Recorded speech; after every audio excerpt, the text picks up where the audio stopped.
திவ்யா தாராபுரத்துலேருந்து வந்திருக்கேன் மேம். உங்களை நான் இன்ஸ்டாவில் தான் அதிகமாக பார்த்துருக்கேன்.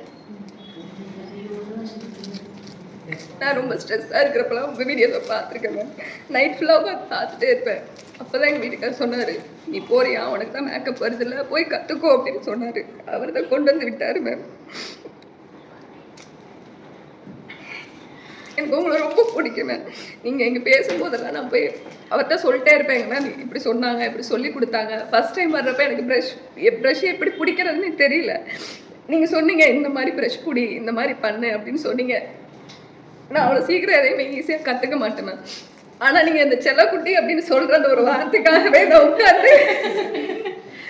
உட்காந்து கரெக்டாக பண்ணணும், நான் என்னையும் சொல்லணும் அப்படின்னு நான் யோசிச்சு பண்ணுவேன் மேம். நீங்கள் நல்லா பண்ணியிருக்கடா, ஃப்ளாலஸாக இருக்கடா அப்படின்னு சொன்னதுக்கப்புறம் தான் எனக்கு கொஞ்சம் திருப்தியாக இருக்கும் மேம். ஆனால் எனக்கு தெரியும் நான் தப்பு பண்ணியிருக்கேன் அப்படிங்கிறது எனக்கு தெரியும் மேம். நான் தப்பு பண்ணியிருக்கேன்றதை கூட நீங்கள் அதை அதட்டி சொல்ல மாட்டீங்க. எனக்கு அதான் மேம் ரொம்ப பிடிக்கும் உங்கள்கிட்ட. நான் மேக்கப் கிளாஸ் கற்றுக்க வந்தது உங்களை பார்த்து தான் மேம். நான் பார்லர் கிளாஸ் கற்றுக்கணும்னு எனக்கு ரொம்ப ஆசை மேம். அவர் சொன்னார், நீ பார்லர் கிளாஸ் கற்றுக்கோ அப்படின்னு சொல்லிட்டு. யாராக இருந்தாலும் வாங்க, நீங்கள் ஒரு கல்லா வந்தால் கூட எங்கள் மேம் சிலையாக மாற்றி அனுப்புவாங்க.